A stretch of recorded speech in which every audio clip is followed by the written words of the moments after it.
यमलोक का मार्ग नरक। गरुड़ पुराण के दूसरे अध्याय में नरक का वर्णन मिलता है। इसके अनुसार गरुड़ ने कहा, हे केशव, यमलोक का मार्ग किस तरह दुखदाई होता है? पापी लोग वहां कैसे जाते हैं, मुझे बताइए। भगवान बोले, हे गरुड़, महान दुख देने वाले यम मार्ग के विषय में मैं तुमसे कहता हूँ, मेरे भक्त होने पर भी तुम उसे सुनकर कांप उठोगे। यम मार्ग में पेड़ों की छाया नहीं होती, अन्न आदि भी नहीं है, वहां कहीं जल भी नहीं है। वहां प्रलय काल की तरह 12 सूरज तपते रहते हैं। उस मार्ग से जाता हुआ पापी कभी बर्फीली हवा से ठिठुराता है तो कभी उसे कांटे चुभते हैं, कभी महाविश्वदार सांपों द्वारा डसा जाता है तो कहीं आग से जलता है, कहीं शेरों, बाघों और भयंकर कुत्तों द्वारा खाया जाता है तो कहीं बिच्छुओं द्वारा डसा जाता है।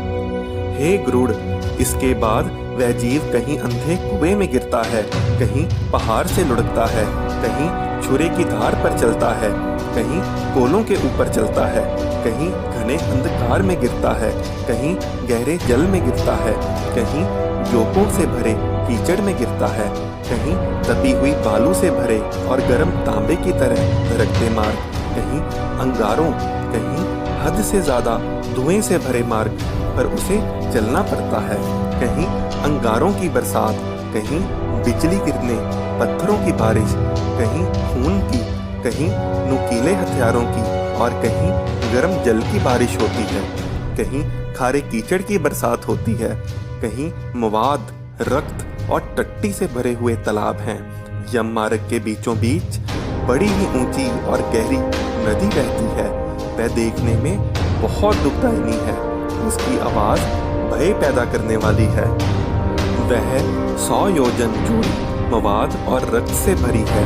हड्डियों के समूह से उसके किनारे बने हुए हैं। हे गरुड़, आए पापी को देखकर वह नदी आग और धुएं से भरकर कड़ाई में घोलते घी की तरह हो जाती है।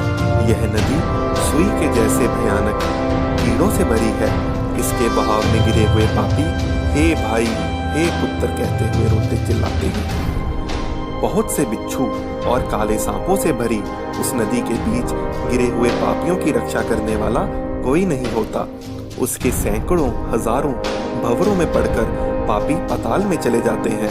कुछ पापी जंजीरों से बंधे होते हैं, कुछ अंकुश में फंसाकर खींचे जाते हैं, कुछ कौओं द्वारा खींचे जाते हैं और खून की उल्टी करते हैं, फिर उल्टी किए हुए खून को पीते भी हैं। इस प्रकार 17 दिन वायु से चलते हुए 18वें दिन वह प्रेत सौम्यपुर में पहुंच जाता है।